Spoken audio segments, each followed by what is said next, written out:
मागील 3 दिवसापासून वारे खूप प्रचंड जोराने वाहत आहेत. दुपारपर्यंत काही प्रमाणात हलक्या सरी बरसून तो पाऊस पूर्व दिशेला सरकून जातोय. पण पश्चिम महाराष्ट्रातल्या पश्चिमी जिल्ह्यांची गोष्ट थोडी वेगळीच आहे.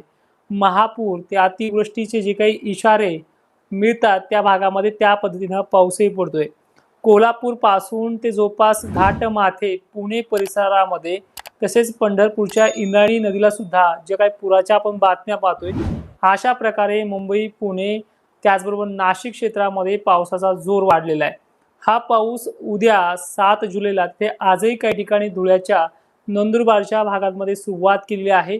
पण उद्याचे जे काही दिवस आहेत 7 जुलै, 7 आणि 8 जुलै हे महाराष्ट्राच्या पावसाचे निर्णायक दिवस असणार आहे. कारण की ह्या 2 दिवसांमध्ये ज्या भागांमध्ये पाणी पडेल तो खूप चांगल्या पद्धतीचा आणि पुढील पिकांना तो त्या दिवसापर्यंत टिकून ठेवणार असणार आहे. कारण की 9 जुलैपासून राज्यात 8 जुलैपर्यंतही काही प्रमाणात हलक्या वगैरे सरी कोसळतील. पण 9 जुलैपासून राज्यातल्या वातावरणामध्ये उघडीप मिळते. त्यामध्ये विदर्भाचाही समावेश आहे.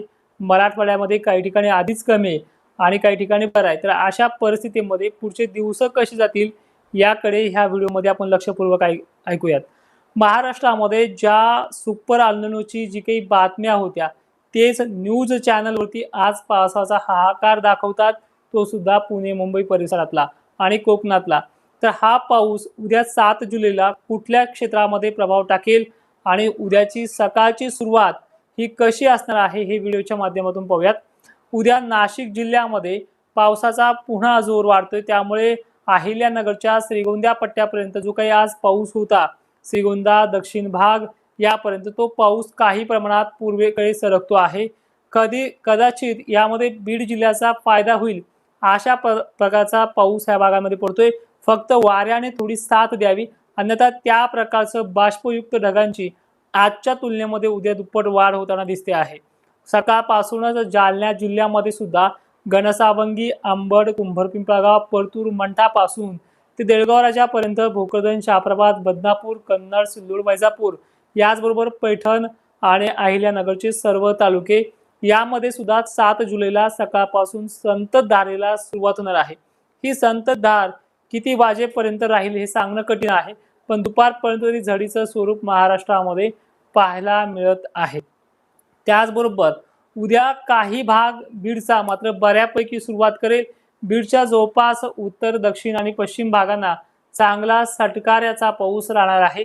यामध्ये 5 मिनिटं, 10 मिनिटं किंवा 20-20 मिनिटं हा पाऊस पडण्याचा शेड्यूल उद्याच्या वातावरणामध्ये स्पष्ट दिसतो आहे.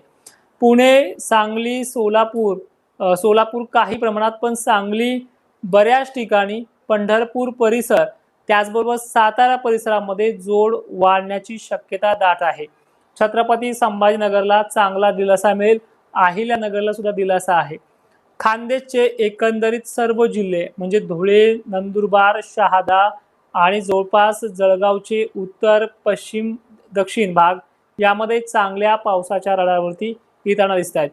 मुंबईसह पुणे, घाटमाथा, नाशिक क्षेत्राला उद्याच्या दिवस रेड अलर्ट अशी परिस्थिती आहे.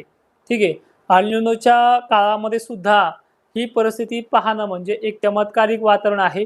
कारण की या भागातल्या अनेक धरणाचा किंवा पिण्याच्या पाण्याचा प्रश्न जवळपास 2च दिवसात मिटलेला आहे. म्हणजे 1-1.5 महिन्याचा वातावरणातला जो काही फरक आहे तो हा कालपासून चांगला चेंज झालेला पाहायला मिळते. आता उर्वरित भाग म्हणजे विदर्भात उद्या सुद्धा दमदार ते मध्यम स्वरूपाच्या पावसाची झड ही विदर्भाच्या बुलढाणा जिल्ह्याला, वाशिम परिसराला आणि जवळपास अकोल्याला पाहायला मिळू शकते. घटकात या भागामध्ये काही ठिकाणी सूर्यदर्शन ते मध्यम स्वरूपाचा पाऊस हा होत राहणार आहे.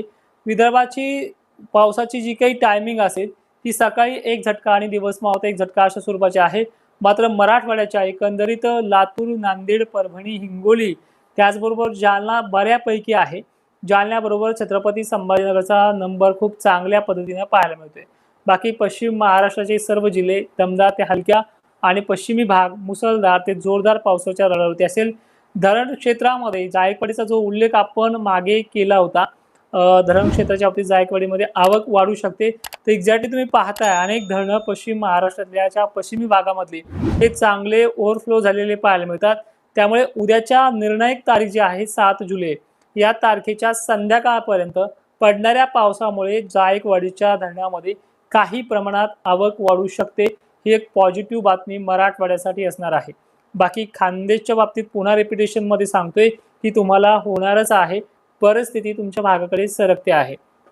आता पुढील कंडिशन कशी आहे म्हणजे महाराष्ट्रामध्ये जवळपास 8 जुलैपर्यंत हे दमदार आणि सटकारे जरी चालले तर पुढे जवळपास 6 ते 7 दिवसाचा गॅप असणार आहे. या गॅपमध्ये ढगाळ वातावरण 2-3 तास सूर्यदर्शन आणि मध्यम ते जोराने वारे अशी ही थंड वातावरणाची प्रक्रिया असून यामध्ये टेम्परेचर लॉस असल्यामुळे जर पिकांना कमी पाणी झालं असला तरी पिकांमध्ये कुठल्याही प्रकारचं करपणं सुकणं अशी प्रक्रिया याच्यामध्ये जवळपास पाहायला मिळू शकत नाही. हा जो काही गॅप आहे 9 जुलै पासून स्टार्टअप होतोय.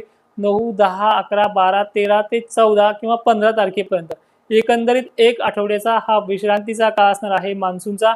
याच्यामध्ये सुद्धा ढगाळ वातावरण आणि हलक्या सरी या काळामध्ये होत राहू शकतात. त्यामुळे मोठी घाबरण्याची कंडिशन नाहीये. मग पुढील टप्पा जो येतोय तो जवळपास 15-16 जुलैच्या दरम्यान रिमझिम पाऊस ते जोरदार सरींचा हा टप्पा येतोय. यावेळी दक्षिण महाराष्ट्र मराठवाड्यामध्ये याची साथ बऱ्यापैकी पाहायला मिळते. बंगालच्या उपसागरामध्ये जे लो प्रेशर बघायला मिळते त्या लो प्रेशरचा फायदा मराठवाड्याला नाहीये.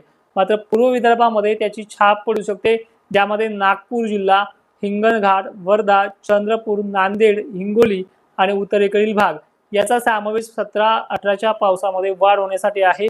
पण जो पश्चिम महाराष्ट्रामध्ये जे लो प्रेशर बनलेलं होतं या काळामध्ये ते वितळल्याच्या नंतर पुन्हा अशा स्वरूपाचं लो प्रेशर 15-16ला बनून यामध्ये दक्षिण महाराष्ट्राचा आणि मराठवाड्याचा फायदा होणार आहे. आणि हा महिना जर थोडे किरकोळ जिल्हे जर आपण सोडले तर ह्या महिन्यामध्ये सापका शिवका रिमझिम मध्यम अशा स्वरूपाच्याच पावसावरती हा महिना भागून घेईल. आता सप्टेंबर, ऑगस्ट, सप्टेंबरची जी काही कंडिशन आहे याबद्दल बोलूया. हे जे पश्चिमी वारे आहेत बखाडी वारे दरवर्षी सुटत असतात. ह्या महिन्यात ते आवर्जून सुटतात. त्यामुळे ह्या महिन्यामध्ये मोठ्या पावसापेक्षा छोट्या पावसावरती पिकं चांगले राहतील अशी शक्यता आहे. दीर्घकाळ मोठा खंड 20 दिवसाचा नाहीये, एक 7-8 दिवसाची उघडीप राहणार आहे फक्त. आणि त्यानंतर ऑगस्टमध्ये टेम्परेचर वाढणार आहे. टेम्परेचर वाढल्यामुळे जे काही विहिरीच्या पाण्याचा, तलावाचा, धरणाचा जो काही प्रश्न आहे मराठवाड्याचा आणि विदर्भाचा तो देखील या पावसामध्ये मिटून जाईल. खान्देचाही याच्यामध्ये समावेश आहे. आणि ऑगस्ट आणि सप्टेंबर हा जो दुष्काळी पट्टा आपल्याला वाटतोय, दुष्काळी सदृश परिस्थिती वाटते, याला उत्तर देण्यासाठी अजून 1 महिना बाकी आहे. पण आजच्याच तारखेला पश्चिम महाराष्ट्रातल्या कोल्हापूर, सांगली, सोलापूर यामध्ये कमी आहे. पण पश्चिमी भाग कोल्हापूर, सांगली, कोल्हापूर या परिसराबरोबरच पुणे परिसर आणि नाशिक क्षेत्रामध्ये त्याचबरोबर खान्देशचा पाण्याचा बऱ्याच भागातला प्रश्न हा मिटवणार आहे.